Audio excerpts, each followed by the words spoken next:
তো বন্ধুরা যারা 210 সোল্ডারিং আয়রন ব্যবহার করেন তারা জানেন যে এটার সর্বোচ্চ তাপমাত্রা থাকে 400 450। তো এটা যেহেতু অ্যানালগ 446 করছি অর্থাৎ 450। তো দেখুন আপনাদের টেম্পারেচার মেপে দেখাচ্ছি, এটা ঠিক 450 তে যেই হিট করবে। এই যে আমি টেম্পারেচার মেপে দেখাচ্ছি, দেখতে পাচ্ছেন 460 65 মানে 450 মতো, অর্থাৎ 460 66-র উপরে আর যাবে না। 63 67 যেহেতু এটা টেম্পারেচার এটাই হাইস্ট। 460 এই যে এরকম টেম্পারেচার একদম পিওর, আপনারা যেটাতে সেট করবেন ঠিক সেই টেম্পারেচারটাই আসবে। এখন যদি আমি 350 করে দিই তাহলে 350ই হবে। তো বন্ধুরা এই যে 350 সেট করলাম 341-এ, দেখুন 341 অর্থাৎ 350 সেট করছি, এটা কিন্তু 350 বেশি আর যাবে না। দেখুন 349 55 সর্বোচ্চ 360। তো এটা টেম্পারেচার এমনই থাকবে, যেহেতু এটা অ্যানালগ একটু 19-20 তফাৎ থাকে, আর আপনার অরিজিনাল যেগুলোতে থাকে সেগুলোতেও কিন্তু একদম অ্যাকুরেট থাকে না। আসসালামু আলাইকুম। তো আশা করি সবাই ভালো আছেন, আলহামদুলিল্লাহ আমিও ভালো আছি। তো আজকে আরেকটা সোল্ডারিং স্টেশন নিয়ে আসলাম। তো আমার ভিডিও দেখে আমার এক ইউটিউব ভাই, মানে ইউটিউব এর কাস্টমার ভাই আমাকে এটা অর্ডার করছে। তো তার সাথে আমার আগে থেকে কথা হতো। ভাই আমি বলেছিলাম ভাই আপনি একটু ধৈর্য ধরেন, টেম্পারেচার কন্ট্রোল যখন সিস্টেম করতে পারবো তখন সেটা নিয়েন। তো ভাইয়ের জন্য এটা আজকে তৈরি করছি, মুন্সিগঞ্জ জেলা থেকে ভাইয়ের এটা অর্ডার। তো ভাই আমাকে পেমেন্ট করছে। তো দেখতে পাচ্ছেন এটা আমি কিছুটা কাজ এগিয়ে রেখেছি, কারণ আপনারা অনেকেই হয়তো জানেন আমি মোবাইল সার্ভিসিংয়ের কাজ করি আর বাসায় সকল ইলেকট্রনিক্সের কাজ করি। তো দোকান করে এসে রাতে আমি এই ইলেকট্রনিক্সের কাজ করি, এজন্য কাজ কিছুটা আমি এগিয়ে রাখি। তো বড় মতো কেসিং আমাদের এটাই থাকছে, স্ট্যান্ড এটা স্প্রিং আর দুইটা ফিমেল সকেট আমি আগে থেকেই লাগিয়ে নিয়েছি। আর আমাদের যে ভ্যারিয়েবল তাপমাত্রা কন্ট্রোল করার জন্য এটা লাগিয়েছি, এবং আমার হাতে দেখতে পাচ্ছেন এটা আমাদের সেই বোর্ড। তো বোর্ডটাও বসিয়ে নিয়েছি। তো বোর্ডটা এখনও প্রপার বসায়নি। তো এখন আমরা ফার্স্টে এলইডি কানেকশনটা একটু দেবো, এলইডি কানেকশন করব এবং তারপরে স্টেপ বাই স্টেপ যতগুলো কানেকশন আছে সবগুলো করব। তো আপনারা দেখতে থাকুন। তো বন্ধুরা ফার্স্টে আমি এলইডি কানেকশনটা করব। তো আমার এলইডির মাইনাসটা হলো এই সাইডের এটা। তো এলইডির এই সার্কিটে কিন্তু আমাদের মাইনাসটা কমন থাকবে।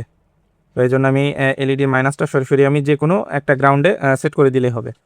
তো এটা কিন্তু আমাদের সিগন্যাল এলইডি। আপনারা যারা T12 ব্যবহার করেন তারা দেখে থাকবেন যে একটা ভিতরে একটা সিগন্যাল এলইডি থাকে, যেটা যে তাপমাত্রায় সেট করবেন সেটা মানে সে হিট হওয়ার পরে সেটা এলইডিটা নিভে যায়। তো এটাও কিন্তু সেম এই এলইডি সেটাই, ওটা জাস্ট কোম্পানি মেড আর আমার এটা হ্যাঁ হোমমেড, এই আর কি ডিফারেন্স। এছাড়া এটা আপনার T12 T210। আরেকটা কথা, আমি যে সোল্ডারিং স্টেশনগুলো তৈরি করছি আপনাদের জন্য, এটা দিয়ে কিন্তু চাইলে আপনারা T12 অথবা T210, অর্থাৎ T210 হলে এটা আমার হাতে যেটা দেখতে পাচ্ছেন এটা, আর T12 যেটা এই যে এটা হলো T210-এর বিট, একদম চিকুন এবং একদম স্মুথ কাজ করার জন্য, নিখুঁত কাজ করার জন্য এই T210 ব্যবহার করা হয়। আর T12 একটু ভারী কাজের জন্য। তো T12 স্ক্রিনে দেখতে পাচ্ছেন এটা T12, অনেকেই T12 অথবা T210 ইউজ করে থাকেন। তো আমার পরামর্শ হলো যেহেতু T12 চালাতে আপনার 24 ভোল্ট লাগে, 24 ভোল্ট 5 এম্পিয়ার লাগে, আর T210 কিন্তু 9 থেকে 12 ভোল্টে যথেষ্ট কাজ করে। আর T210-এর যে রেজিস্ট্যান্স সেটা আসলে নেই বললেই চলে, মানে এত লো রেজিস্ট্যান্স, এত ভালো কাজ করে সেটা, এই জন্য এত দ্রুত হিট হয়। আর T12 যেটা স্ক্রিনে দেখতে পাচ্ছেন T12, সেটা কিন্তু রেজিস্ট্যান্স বেশি, হিট হতে একটু সময়ও লাগে এবং পাওয়ারও অনেক বেশি খায়। তো T12 কিন্তু 24 ভোল্টে চলে, আর T210 যেটা সেটা চলে আপনার 12 ভোল্টে, 9 থেকে 12 ভোল্টে। তো আমি আমার সার্কিটে এটা 12 ভোল্টেই ব্যবহার করব। তো ইনপুট থাকবে 12 থেকে 24, আমি এক্সট্রা বাক কনভার্টার দিয়ে দেবো, তো আপনারা যেন 9 ভোল্টে এটা ব্যবহার করতে পারেন।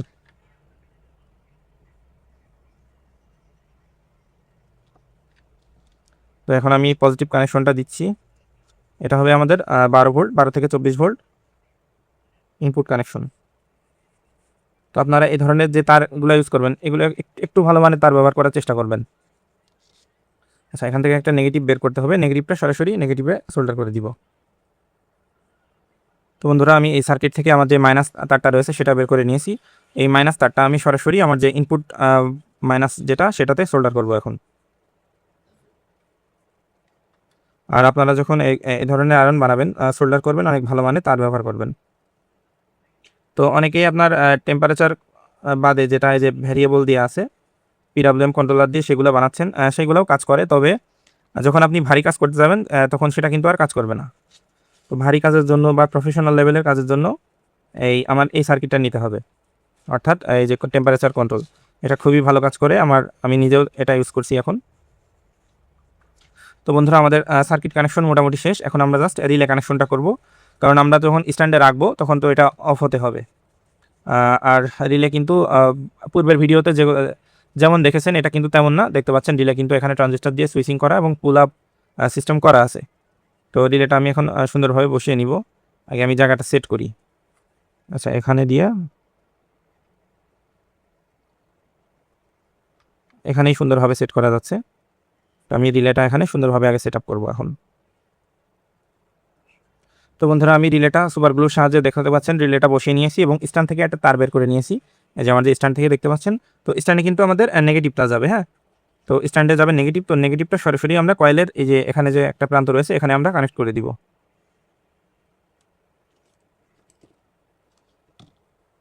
তো বন্ধুরা, নেগেটিভটা আমি এই যে স্ট্যান্ড থেকে সরাসরি আমার কয়েলে এখানে সোল্ডার করে দিয়েছি। এখন আমরা রিলেতে একটা পজিটিভ কানেকশনটা দিতে হবে আমাদের।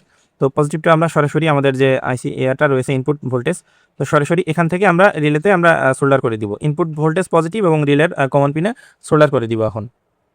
তো বন্ধুরা, এখন আমরা এই যে কয়েলের কমন পিন থেকে, অর্থাৎ রিলের কমন পিন এবং আমাদের যে ইনপুট পজিটিভটা রয়েছে সেটা একটু সোল্ডার করে দিব এখানে,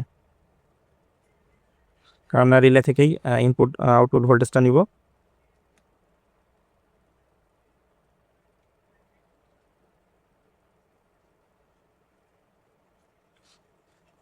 বন্ধুরা, আমাদের এটা মোটামুটি কানেকশন শেষ। তো বন্ধুরা, আমার এখানে একটু মিস্টেক হয়েছে, সেটা হলো এই যে আমরা স্ট্যান্ড থেকে যে লাইনটা আসছে সেটা কিন্তু আমাদের সরাসরি কয়েলে যাবে না, কারণ আমরা এখানে তো ট্রানজিস্টারের মাধ্যমে এটা সেট করছি। তো এটা হবে আমাদের এই যে দুইটা ট্রানজিস্টারের মাঝখানে যে একটা লাইন রয়েছে সেখানে হবে। আমি আসলে ভুল করে ওখানে লাইন দিয়েছি, তো এটা আপনাদের সামনে দেখিয়ে দিলাম। তো এই যে আমাদের লাইনটা কিন্তু এখানে যাবে, স্ট্যান্ডের লাইন যাবে দুই রেজিস্টারের মাঝখানে। দেখতে পেলেন এটা এখানে যাবে, আবার এখানে কয়েলে যেটা থাকবে এই নেগেটিভটা কিন্তু কমন হবে। তো সরাসরি এখান থেকে আমরা রিলের কয়েলে আমরা নেগেটিভ ভোল্টেজটা দিয়ে দেবো। তো বন্ধুরা, আমার যেটা মিস্টেক হয়েছিল তো সেটা আমি এই যে সলভ করে নিলাম। তো এই 78/5 যে গ্রাউন্ড, অর্থাৎ মূল যে গ্রাউন্ডটা, এই গ্রাউন্ডটা আবারও এই যে এই কয়েলের এই প্রান্তে মেরে দিলাম এবং পজিটিভটা সুইচিং হবে আমাদের ট্রানজিস্টারের মাধ্যমে, এটা এই যে এখানে। তো আমাদের এখানে মোটামুটি কানেকশন শেষ। এখন আমরা টেম্পারেচার যে মিটারটা আছে সেটা এখন সেট করব। তো বন্ধুরা, আমার এই সেট আপটা প্রায় 80% কমপ্লিট। তো এই সেট আপের সব থেকে বড় চ্যালেঞ্জিং বিষয় হলো টেম্পারেচারটা অ্যাডজাস্ট করা। এটা করতে আমার অলমোস্ট কালকে রাত প্রায় 1 ঘন্টা ধরে ট্রাই করছি, এখনও আধা ঘন্টা ধরে ট্রাই করলাম, কারণ তাপমাত্রা তো একটু 19-20 হবেই, তারপরেও এটা ডিসপ্লেতে শো করানো এটা খুব চ্যালেঞ্জিংয়ের ব্যাপার। বারবার আমার ভ্যারিয়েবল চেঞ্জ করতে হয়, রেজিস্ট্যান্সের মান চেঞ্জ করতে হয়, আমার এখানে মিলি ভোল্ট চেঞ্জ করতে হয়। তো সব মিলিয়ে অনেক ঝামেলার একটা বিষয়। তো বন্ধুরা, আমি এই যে একটু লাইন দিয়ে আপনাদের দেখাই। তো এই যে আমার নেগেটিভটা লাইন দিচ্ছি। তো দেখতে পাচ্ছেন মিটারে আমাদের 446 ডিগ্রি সর্বোচ্চ, আর এখানে যে ভ্যারিয়েবল দিয়েছি এটাই সর্বোচ্চ 446 অর্থাৎ 450।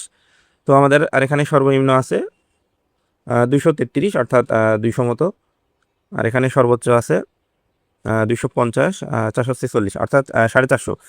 তো এখানে আমার ডিসপ্লেতে শো করলেই তো হবে না, আমার এই কার্টিজের যে আগায় যে টেম্পারেচারটা তৈরি হবে, তো সেটার সাথে তো এটা অ্যাডজাস্ট করতে হবে। তো এই অ্যাডজাস্ট করতেই আমার দীর্ঘ সময় লেগে যায়। আমার এই যে টেম্পারেচার মিটারের সাহায্যে আমি বারবার এটা মেজারমেন্ট করি, তো যার জন্য এই সময়টা লেগে যায়। তো আমার এটা টেম্পারেচার মোটামুটি কমপ্লিট। তো এই বিটটা যারা এই সোল্ডারিং স্টেশন যারা নিয়েছেন তারা যদি 350-তে কাজ করেন, তো 350 ডিগ্রিতেই সকল কাজ করা যায়। আর সর্বোচ্চ 400 হলেই সব কাজ করা যায়, 350তেই সকল কাজ করা যায়। তার যারা আরেকটু ভারী কাজ করবেন তারা সর্বোচ্চ 400 ডিগ্রিতেই কাজ করতে পারবেন। তো বিট টেকসই করার জন্য, দীর্ঘদিন ব্যবহার করার জন্য 350ই বেস্ট। তো এটা আপাতত আমরা এখন সেট আপ করবো। তো বন্ধুরা, আমার এটা পুরো সেট আপ কমপ্লিট। তো দেখতে পাচ্ছেন আমার যে মূল টেম্পারেচার কন্ট্রোল সার্কিট, এখানে ভ্যারিয়েবল, এখানে টেম্পারেচার মিটার, এখানে আমি 9 ভোল্টের জন্য ফিক্স 9 ভোল্টের জন্য একটা বাক কনভার্টার ব্যবহার করেছি। তো এটা 2596 ব্যবহার করেছি। এটা কিন্তু বাজারের সব থেকে ভালো মানের, যেটা দেখতে পাচ্ছেন অনেক বড় ইন্ডাক্টর। উপরে আমি একটা হিটসিং দিয়ে দিয়েছি, কারণ এটা যখন কন্টিনিউয়াসলি 3 এম্পিয়ার টানে এটা কিন্তু ভালো মানে হিট হয়, এই জন্য আমি একটা এই ধরনের হিটসিং দিয়ে দিয়েছি এবং পাশাপাশি উপরে একটু ছিদ্র করে দিয়েছি যেন বাতাস দিয়ে আমাদের এটা ঠান্ডা থাকে। তো দেখতে পাচ্ছেন এই হলো আমাদের সম্পূর্ণ সেট আপ। এটা কিন্তু T210। আর এখানে আমাদের যে ইনপুট ভোল্টেজটা হবে এটা 12 থেকে 24 ভোল্ট, 3 থেকে সর্বোচ্চ 5 এম্পিয়ার বা 10 এম্পিয়ার যেটাই হোক, সর্বনিম্ন 3 এম্পিয়ার লাগবে। এখানে 5 থেকে 24 ভোল্ট ইন হবে এবং এখান থেকে আমাদের আয়রনের বিটটা আউট হবে। তো আমার টেম্পারেচার সহ এটা কমপ্লিট হয়ে গেছে। তো চলুন আমরা এখন এটা একটু সেট আপ করি। তো এটা সিস্টেমটা এই যে এখানে একটা ডিসি জ্যাক থাকে, ওই যে জ্যাকটা লাগিয়ে দিলাম। আসলে এক হাত দিয়ে ভিডিও করছি, একটু নাড়াচড়া হতে পারে। তো এই যে আমাদের স্ট্যান্ডটা, তো আগে যাদের রেগুলেটর সিস্টেমে বানিয়ে দিয়েছিলাম দেখতে কিন্তু কেসিংটা সেম, কিন্তু ভিতরে আপনাদের এই যে খোলামেলা দেখিয়ে দিচ্ছে এটা কিন্তু সম্পূর্ণ আলাদা। তো বন্ধুরা আমরা এই যে ইনপুট ভোল্টেজ 12.3 সেট করছি এবং আমাদের পিক কারেন্ট দেখুন 3 এম্পিয়ার দেখতে পাচ্ছেন 3.77 এম্পিয়ারে সেট করছি। তো আমরা এখন এই যে প্লাস মাইনাস দেখে কানেকশন দিব। ইনপুট দিচ্ছি আমরা 12 ভোল্ট। আচ্ছা, আমরা ইনপুট দেওয়ার আগে আপনারা একটা জিনিস খেয়াল করুন, এটা কিন্তু স্ট্যান্ডে রয়েছে অলরেডি। তো স্ট্যান্ডে থাকার ফলে কি হলো, আমাদের কিন্তু আয়রনটা 0 হয়ে গেছে মিটার, এটা কিন্তু অন হয়নি। আর এই টেম্পারেচারটাও মানে অ্যাম্পিয়ারটাও দেখেন একদম ডাউন আছে। আমি একটু কাছাকাছি নিয়ে যাই আপনাদের দেখানোর জন্য। আচ্ছা, এবার দেখুন আমাদের আছে 0.01 এম্পিয়ার, অর্থাৎ আমাদের যে রিলে এবং ভোল্ট মিটার চলছে এম্পিয়ার এখন আছে 0.01, অর্থাৎ এই যে আমাদের রিলে এবং আমাদের টেম্পারেচার যে মিটার রয়েছে সেটা চলছে, এই জন্য 100 মিলি এম্পিয়ার কারেন্ট আনছে অথবা 0, খুবই সামান্য কারেন্ট আনে। তো এখন দেখুন আমি যখন স্ট্যান্ড থেকে উঠাবো তখন দেখুন অ্যাম্পিয়ারটা কেমন বেড়ে যায় দ্রুত। আবার যখন এটা যে তাপমাত্রায় সেট করা থাকবে সেটাতে হিট করলে সেই তাপমাত্রায় যাওয়ার পরে আমাদের অ্যাম্পিয়ারটা ডাউন হয়ে যাবে। দেখুন এই মিটারের দিকে আপনারা খেয়াল করুন। এই যে বন্ধুরা দেখুন স্টার্টিংয়ে 2 এম্পিয়ার নিচ্ছে, দেখুন এম্পিয়ারটা কিন্তু ডাউন হয়ে যাবে। এই যে দেখুন আমাদের এটা কিন্তু কমপ্লিট। এই যে আপনারা দেখতে পাচ্ছেন কি দ্রুত এটা হিট হয়ে গেল। এখন কিন্তু আমাদের অ্যাম্পিয়ারটা একদম কমে গেছে, মাত্র 500 থেকে 600 মিলি অ্যাম্পিয়ার টানছে। তো আমাদের এখানে টেম্পারেচার সেট করা আছে 433-এ। তো আমরা চাইলে এখান থেকে আরও বাড়াতে পারবো, কমাতেও পারবো। এই যে দেখুন সর্বনিম্ন 154 অর্থাৎ 150। এখন আমরা সর্বোচ্চ দেখুন 433-36। তো বন্ধুরা আমাদের সর্বোচ্চ সেট আপ আছে 440 মতো। হ্যাঁ, এটা টেম্পারেচার যেহেতু একটু 19-20 হবে, আর এটা আমাদের সিগন্যাল এলইডি। তো এই যে আপনাদের একটু রাং গলিয়ে দেখাবো এটা কেমন কাজ করে। দেখুন দেখুন কি সুন্দর কাজ করছে। এখন এটা টেম্পারেচারটা একটু পরিমাপ করে দেখাবো আপনাদের। তো বন্ধুরা এখন টেম্পারেচার মাপছি, দেখতে পাচ্ছেন 400 মতো, 446 অর্থাৎ 450 মতো। কিন্তু আমাদের এই যখন টেম্পারেচার মাপছি আপনারা দেখুন কত আসে। তো দেখতে পাচ্ছেন কি দ্রুত এটা হিট হচ্ছে। আমাদের টেম্পারেচার এখন 443, 45, 46, 47, 48। তো যেহেতু আমরা এখানে 43 আছে, তো যেহেতু এটা অ্যানালগ সার্কিট একটু টেম্পারেচার 19-20 হবেই। আর ডিজিটাল যেগুলো পাওয়া যায় সেটাতেও কিন্তু একদম অ্যাকুরেট থাকে না, আমি সেগুলোও মেপে দেখেছি। তো দেখুন আপনারা 4000 সর্বনিম্ন, ওইগুলোর দাম 4500 টাকা। এত দাম দিয়ে স্টেশন না কিনে আপনারা চাইলে জাস্ট বলে দিই এটার সেট আপ কিন্তু 1500 টাকা পাওয়ার সাপ্লাই বাদে। জাস্ট অল্প খরচে আপনারা সেম এভাবে তৈরি করে নিতে পারেন টেম্পারেচার কন্ট্রোল সহ। তো যারা এখনই অর্ডার করে নিই তারা চাইলে অর্ডার করতে পারেন। আর আমার এই সার্কিটটা দিয়ে কিন্তু T12 স্ক্রিনে দেখতে পাচ্ছেন, T12 এবং T210 উভয় কিন্তু কন্ট্রোল করা যাবে। তো আজকে ভিডিও এ পর্যন্তই। এটা পাঠাচ্ছি মুন্সিগঞ্জ জেলায় এক ভাইয়ের জন্য। তো ইনশাল্লাহ ভাইকে এটা পাঠিয়ে দিব। তো যারা এতক্ষণ ধরে দেখলেন অবশ্যই ধন্যবাদ সবাইকে। যারা চ্যানেলটি সাবস্ক্রাইব করেননি অবশ্যই লাইক, কমেন্ট এবং সাবস্ক্রাইব এবং শেয়ার করে পাশে থাকবেন। ধন্যবাদ সবাইকে।